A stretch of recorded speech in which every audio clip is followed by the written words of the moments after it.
Hey, this is Excel Mage bringing you Dispatch 5. This is going to be an intro to if statements, which are an incredibly powerful tool to help you do many things in Excel. When I was 15, I got a job working in a pizzeria, and my boss there gave me the best piece of advice for work I ever got, and that was to work smart, not hard. I've accepted it as my personal mantra even today. I apply it to accounting all the time. My opinion, programming is a very useful thing for getting you ahead in accounting. Um, us accountants don't talk about it very much.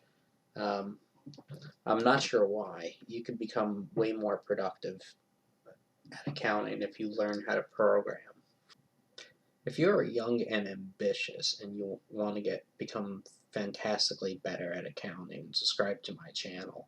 I'm just going to break it down one piece at a time, and if you listen to me and do what I do, you will be way more productive and more successful. Okay, so here's what we're doing today. We're going over sales, and we're going to determine commission, sales bonus, and the total amount due to an agent. Each record here is an individual sale. We got a salesperson, a sales volume, that's the dollar amount of the sale, a region, a product machete, remember we're a zombie supply company, and we're going to compute their commission rate of 10%. We're going to give them a sales bonus if it is above if the sale is above a certain threshold, and then we're just going to sum it to figure out how big the check is for the salesperson. Okay, so this is not even part of the if statement, but I'll just do it to show you.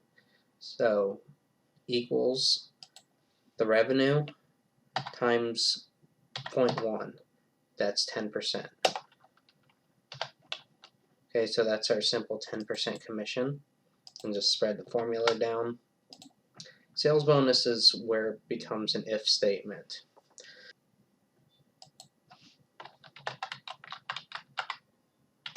Okay, an if statement works like this. Now, there are three parts to it. The first part is the logical test. Second part is what to do if it's true. And the last part is what to do if it is false. The logical test could be something like, is cell B5 greater than 15? And then the answer would be like yes or no.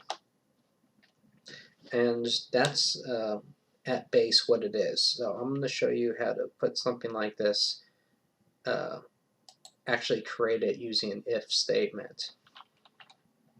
So we're going to click on the cell, and to introduce the function, as always, we type equals. Then this function is called if. So we type in if, and then open parentheses. And so this statement altogether opens up or introduces the function. So the first argument of the three arguments we put in is the logical test. And what we're testing here is whether or not the sale amount exceeds $6,000. And so we click on B4. For exceeds, we use the greater than symbol, and then for 6,000 we type it in, and then we use a comma to separate it from the next argument. Now this is going to ask what to do if it's greater than 6,000, and so the next argument we introduce is true, what to do if it is greater than 6,000. And since the company has a policy wherein if you sell $6,000 worth of stuff, you get a $400 bonus in addition to your commission. So what we do is we type in the number 400 because that's what the result is going to be. And then we hit a comma to separate the next argument. And the third argument is false. What to do if the sum is not greater than 6,000. And that's a 0 because there is no special bonus for not making the $6,000 sale.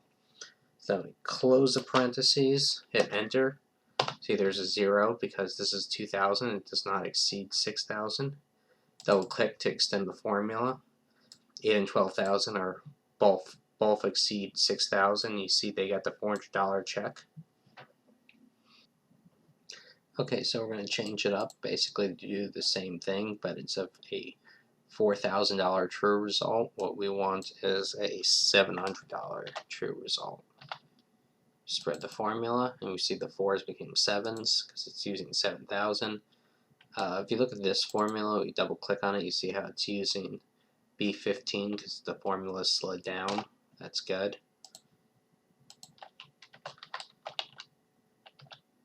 And we're just going to finish off figuring out how much is payable to the salesperson by adding these two numbers together, the commission plus the special promo sales bonus, and that would be your total. I guess next time what I'm going to cover is a variation. We're going to cover the if statement but do a different thing with it. Instead, we're going to have it evaluate text. For example, if it sees that the sale's a shotgun sale, it'll do something different or add a different number than if it's a riot gear sale. So that's what we'll go over next time. So have a good night, and I'll see you there.